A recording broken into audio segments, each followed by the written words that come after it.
दोस्तों फिर से एक बार हमारे इस YouTube चैनल पे मैं आपका स्वागत करता हूँ। लास्ट वीडियो में हमने देखा था कि एपर्चर क्या होता है और वो कहाँ होता है। इस वीडियो में हम ये देखेंगे कि शटर स्पीड क्या होती है और वो कहाँ पे होता है। शटर स्पीड जो होता है वो इमेज सेंसर के सामने की ओर होता है और एपर्चर के बीच में होता है। हमने देखा था एपर्चर यह तय करता है कि इमेज के अंदर सेंसर पे कितनी लाइट आनी चाहिए, तो शटर स्पीड ये तय करता है कि इमेज पे कितनी देर लाइट गिरनी चाहिए। ये शटर स्पीड तय करता है। पुराने कैमरे में शटर्स के आगे एक मिरर लगता था जो कि आपको व्यू फाइंडर में दिखाई देता है, पर अभी के कुछ नए कैमरास आ चुके हैं जिसे मिररलेस कहा जाता है, तो उसमें ये मिरर निकाल दिया गया है। क्लिक बटन क्लिक करने पे एपर्चर में से जो लाइट आई हुई है वो लाइट कितनी देर इमेज पे गिरनी चाहिए ये शटर तय करता है। कुछ कैमरों में शटर 1/4000 से लेके 30 सेकेंड तक होती है और तो और उसमें बल्क सेटिंग भी होती है, जिसमें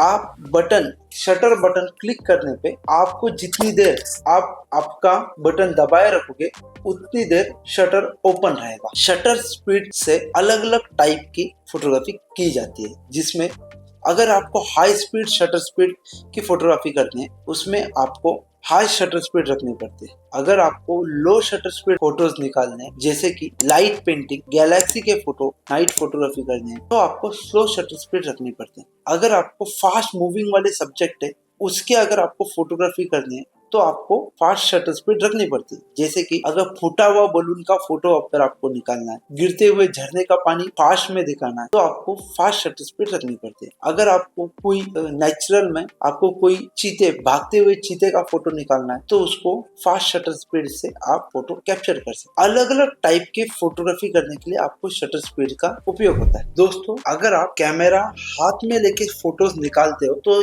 एक नियम है जिसमें आपकी जो लेंस होती है, आपके लेंस के से कम फोकल लेंथ जो होती है उससे ज्यादा शटर स्पीड होना चाहिए। अगर आपके पास आपकी फोकल लेंथ 18 है तो आपको शटर स्पीड 1/25 से ऊपर होनी चाहिए। अगर आपकी लेंस 35 mm है तो आपकी शटर स्पीड जो होती है वो 1/40 या 50 ये होनी चाहिए। अगर आपकी लेंस 50 mm है तो आपकी शटर स्पीड 1/60 के ऊपर होनी चाहिए। तो ये चीजें याद रखना।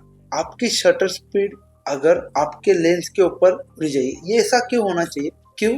तो अगर आपने कम शटर स्पीड रख ली तो आपकी जो इमेज रहेगी वो ब्लरी या फिर शेकी आएगी। ये चीज याद रखना। दूसरी बात, आप शटर स्पीड का यूज करके आप अलग अलग टाइप की फोटोग्राफी कर सकते हो। जैसे कि आपको स्पोर्ट के फोटोज निकालना है, कोई स्पोर्ट्स पर्सन है जहाँ पे एक्टिविटी चल रही है, क्रिकेट चल रहा है या फिर वॉलीबॉल चल रहा है या फिर फुटबॉल चल रहा है, तो उस वक्त आपको हाई शटर स्पीड की फोटोग्राफी करनी पड़ती है। अगले आने वाले वीडियो में हम आपको बताएंगे कि शटर स्पीड का यूज करके आपके इमेज पे क्या असर पड़ता है और वो किस तरह से यूज करके शटर स्पीड यूज करके किस तरह से फोटोज लेनी चाहिए। ये कुछ अगले आने वाले वीडियो में हम आपको बताएंगे। उसके अलावा हमने शटर स्पीड के बारे में बात किया, एपर्चर के बारे में बात किया। नेक्स्ट वीडियो हम बनाएंगे ISO से इमेज पे क्या असर पड़ता है। तो फिर मिलेंगे कोई और वीडियो के साथ। तब तक के लिए tata bye bye, take care.